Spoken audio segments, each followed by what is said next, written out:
Todas las ciudades tienen algún edificio emblemático en el que es posible leer las huellas de la historia.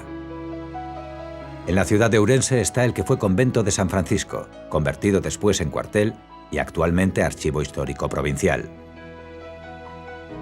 Es un edificio palimpsesto, un edificio reescrito a lo largo del tiempo, con reformas y añadidos de distintas épocas. Su origen nos lleva a la Edad Media, cuando la orden fundada por San Francisco de Asís llega a Ourense procedente de Italia, donde el Papa había bendecido su regla de pobreza y caridad en 1223.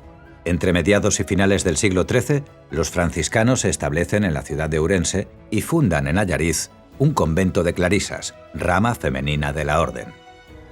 En el siglo XIV los encontramos en Monterrey y Rivadavia, y en el XVI en el convento del Buen Jesús de Alimia, en Trandeiras. Pese a que las órdenes mendicantes tuvieron poca presencia en esta provincia, franciscanos y clarisas fueron los que contaron con más conventos, frailes y monjas. A principios del siglo XIV construyen el convento y la iglesia de Ourense en las faldas de Monte Alegre. El edificio, organizado inicialmente en torno al claustro gótico, irá creciendo en tamaño al tiempo que aumenta el número de frailes. Entre los siglos XVI y XVIII se levanta la torre de la iglesia y se construye lo que hoy conocemos como claustro barroco, aumentando notablemente el tamaño del edificio, que se convierte en el convento mendicante más grande e importante de la provincia. A mediados del siglo XVIII contaba con 68 religiosos, entre sacerdotes, colegiales, legos y donados, como registra el catastro de Ensenada. La espiritualidad de los franciscanos recuperaba la esencia del Evangelio, conectando con la sensibilidad del pueblo. De ahí la buena acogida de que gozaron en villas y ciudades. Su actividad principal no era la vida de clausura como la de los opulentos monasterios benedictinos y cistercienses, sino la labor pastoral para la cura de las almas a través del confesionario y de la predicación, ya fuera desde el púlpito o en las calles y plazas. Los franciscanos sustituyeron el latín por las lenguas vernáculas para hacer accesible su mensaje a todos los estratos sociales. Y fieles a la pobreza evangélica, subsistieron con humildad a partir de lo que obtenían de misas, limosnas y venta de mortajas. De este modo, establecieron estrechos vínculos con los fieles, influyéndoles espiritualmente más que ninguna otra orden religiosa. A través de la venerable Orden Tercera, canalizaron la participación de los laicos en las actividades promovidas por los frailes. La capilla de esta orden permanece en su emplazamiento original formando parte del conjunto arquitectónico.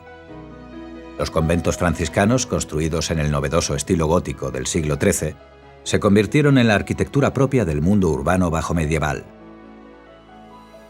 La iglesia, lugar para celebraciones litúrgicas y sepultura preferente de las élites, tiene anexos la sacristía y el claustro. En este, los frailes pasean y meditan inspirándose en el sermón cincelado en los capiteles con el que se conjura el pecado. Sus imágenes captaban la atención de los frailes y de los fieles, invitándolos a llevar una vida ejemplar. Junto con los motivos vegetales de carácter más ornamental, encontramos animales curiosos, algunos con apariencia de elefantes, sirenas aves, dragones contra los que luchan personajes armados con espadas y escudos, y centauros que disparan flechas. La interpretación simbólica es la lucha contra el pecado.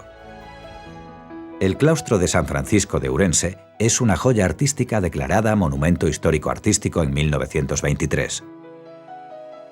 En torno al claustro se sitúan la sala capitular y el refectorio, donde la comunidad conventual se reúne respectivamente para tomar decisiones y hacer las comidas del día.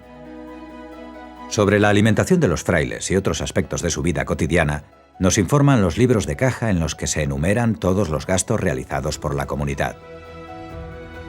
Contiguas al refectorio se encuentran la cocina, la despensa y las bodegas, abastecidas en parte con productos procedentes de la huerta ubicada en la parte trasera del convento y por los animales criados en los establos. En la biblioteca los frailes estudian y en la enfermería y hospedería cumplen con la función asistencial de atender a pobres, peregrinos y enfermos. La celda es el único espacio íntimo de los religiosos. En ella descansan, guardan pertenencias y reciben visitas. La desamortización de 1835 supuso la nacionalización de los bienes del convento de San Francisco y la exclaustración de los frailes. Según el gobierno liberal de entonces, con esta medida se pondría a circular en el mercado inmobiliario el ingente e inmovilizado patrimonio eclesiástico, estimulando así el desarrollo de la economía capitalista. El Estado le cedió el edificio al Ayuntamiento de Ourense y este al Ejército para instalar un regimiento que guarneciera a la ciudad. La iglesia y la capilla de la Orden Tercera quedaron al cuidado del obispado. En el cuartel se estableció el Regimiento de Infantería Zamora número 8, El Fiel, creado como tercio en 1580 con un destacado número de reclutas de esa provincia, de ahí su nombre.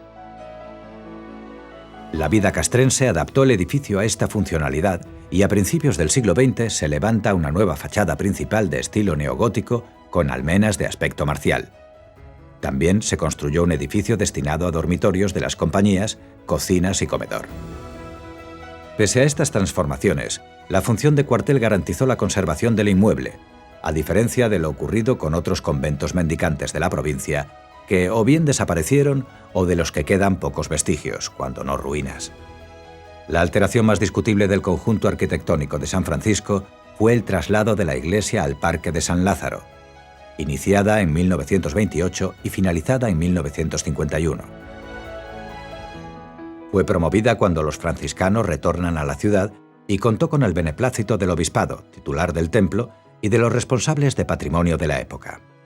El Ejército dejó el edificio en la década de 1980. Tras un tiempo de abandono, el Ministerio de Cultura y Deporte, a través de la Gerencia de Equipamientos e Infraestructuras, lo rehabilitó como nueva sede del Archivo Histórico Provincial de Ourense, para ser gestionado por la Xunta de Galicia.